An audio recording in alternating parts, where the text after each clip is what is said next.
Diet Sonbhadra के online classes में आपका स्वागत है। आज मैं डीएलएड चतुर्थ सेमेस्टर के शांति शिक्षा एवं सतत विकास विषय पे चर्चा करूँगा। आज की चर्चा का विषय है हिंसा के मोर्चे। जैसा कि हमने पूर्व में हिंसा और उसके प्रकार पे चर्चा कर ली है, आज हम हिंसा के कुछ मोर्चों पर चर्चा करेंगे।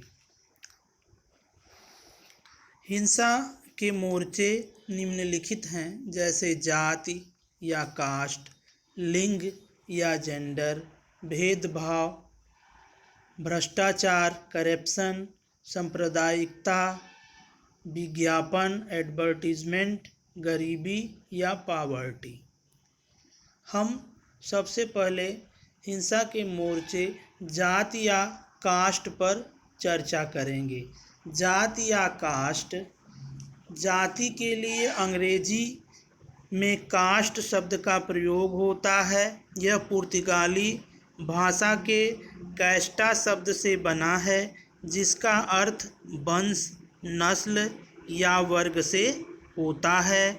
इसके अनुसार जाति एक वंश या नस्ल या वर्ग पर आधारित समूह है। जाति शब्द की उत्पत्ति संस्कृत शब्द जातः से भी मानी जाती है, जिसका अर्थ होता है जन्म लेना, यानी जन्म से जाति मिलती है। हर्बर्ट रिजले ने जाति की परिभाषा दी है। उन्होंने कहा है, जाति ऐसे परिवारों या परिवार समूहों का संग्रह है जिनके समान भाग हों, जो अपनी जाति की उत्पत्ति किसी पौराणिक या ऐतिहासिक व्यक्ति से मानते हों, जो एक ही पुश्तैनी व्यवसाय करने का प्रदर्शन करते हों, और उन्हें ऐसे सभी दूसरे व्यक्ति जो इस संबंध में राय देने के अधिकारी हों, एक समांगी बिरादरी मानते हों।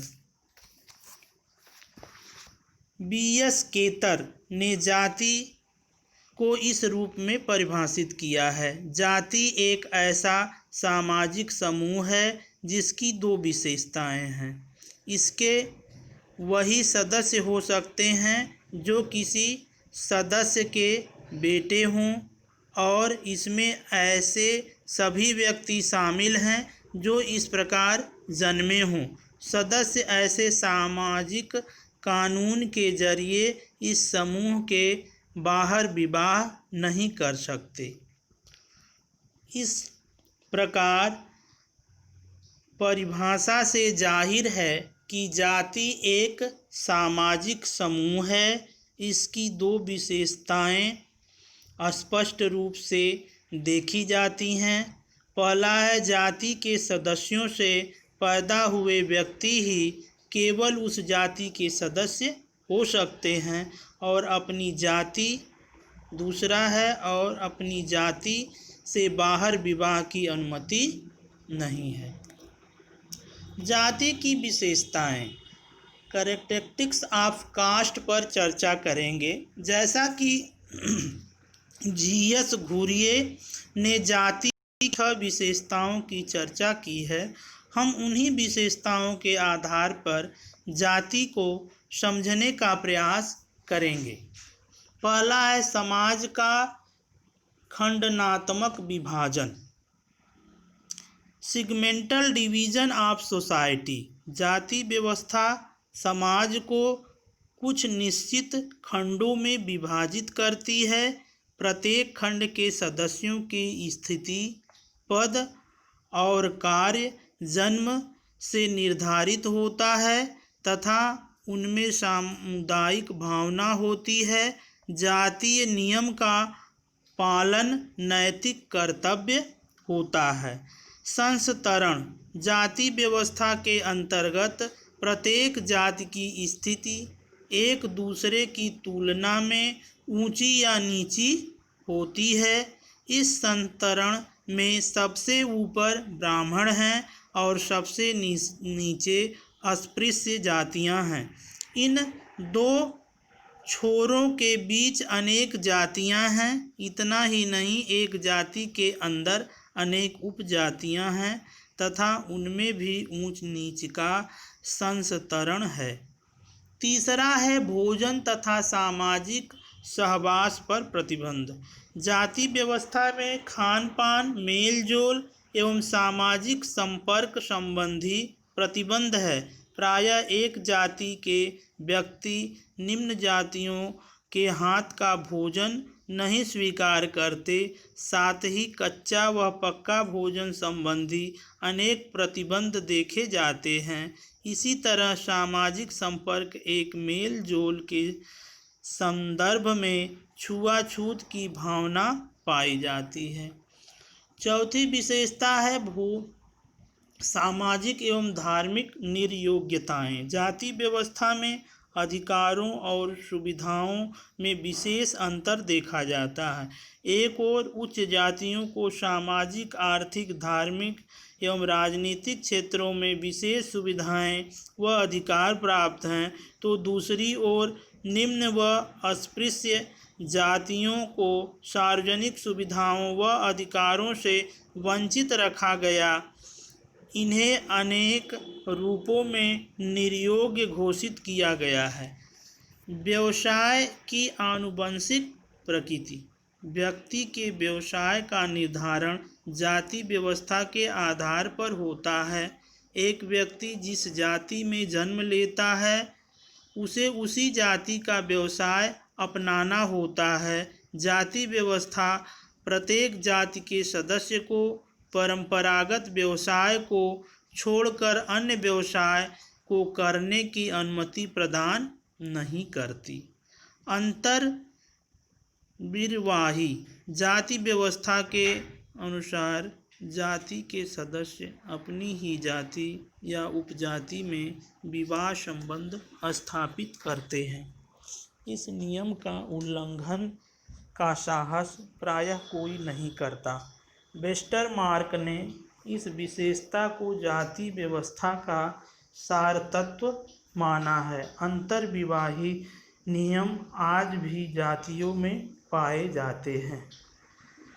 उपरोक्त विशेषताओं के आधार पर यह स्पष्ट हो जाता है कि भारतीय सामाजिक स्तरीकरण का एक प्रमुख एवं स्पष्ट आधार जाति व्यवस्था रही है। इसीलिए जाति को व्यवस्था माना गया है। अब हम चर्चा करेंगे विभिन्न जातियों का समाज, सोसाइटी ऑफ डिफरेंट कास्ट।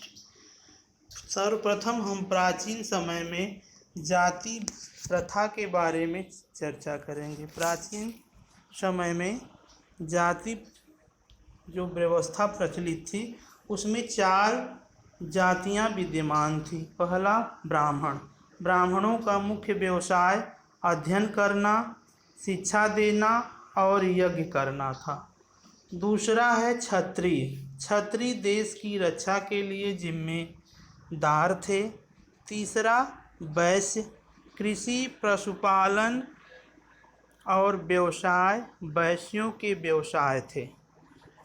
चौथा है शूद्र। शूद्र उपरोक्त तीनों जातियों को अपनी सेवाएं प्रदान करते थे।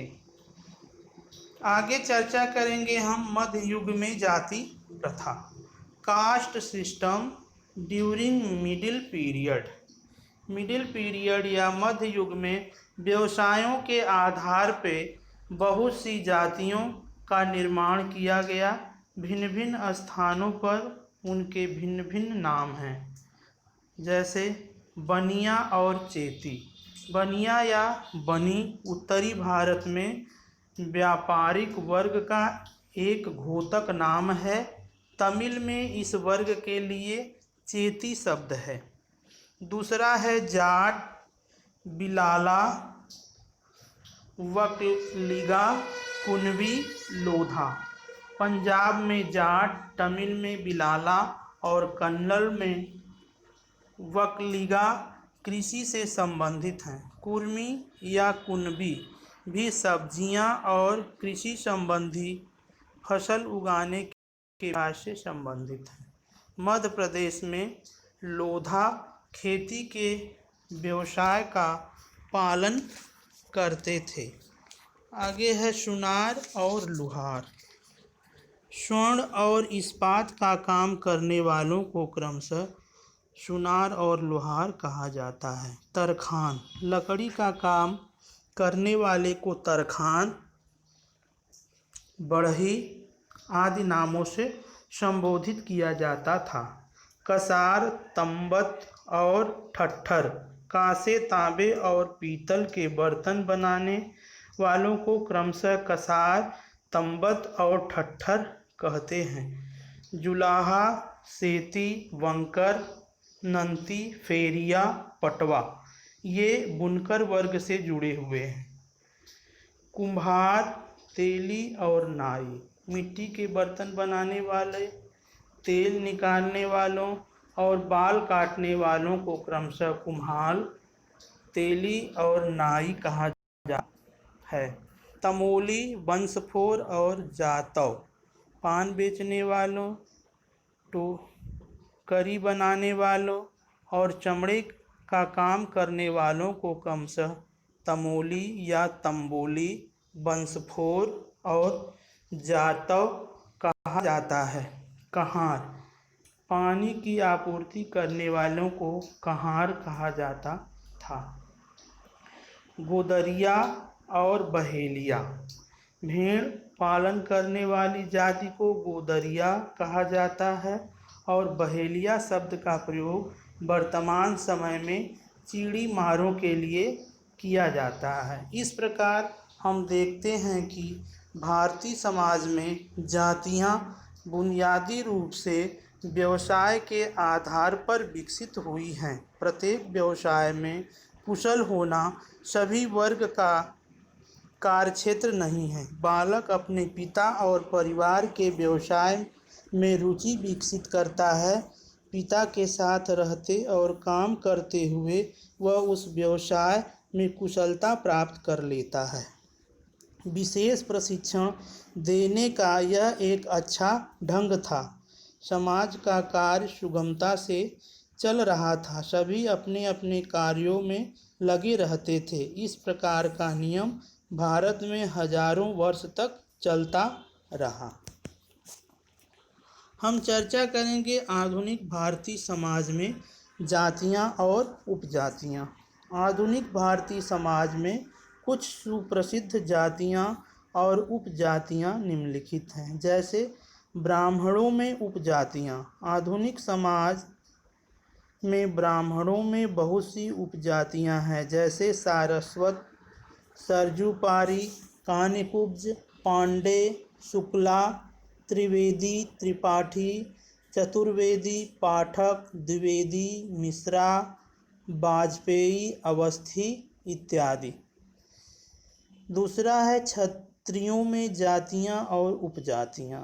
इसमें आते हैं सेंगर, चौहान, भदौरिया, सोमवंशी, सूर्यवंशी, सिसोदिया, रायत, सक्सेना, श्रीवास्तव, खर्रे, निगम।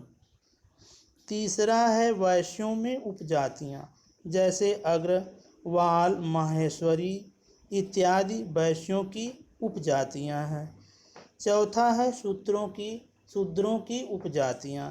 इसमें हरिजन, चौधरी, धोबी इत्यादि जातियां जो बाद में शेड्यूल कास्ट में जोड़ दी गई, वो सारी जातियां इसमें आती हैं। इस प्रकार बहुत सी उपजातियां और इन उपजातियों की आगे और विभक्तियां हैं। इसके अतिरिक्त बहुत सी अन्य जातियां हैं जो चारों जातियों में कहीं न कहीं खुद को समायोजित कर लेती हैं। धन्यवाद। आगे की क्लास में हम चर्चा करेंगे लिंग के आधार पर हिंसा संबंधी मोर्चे की।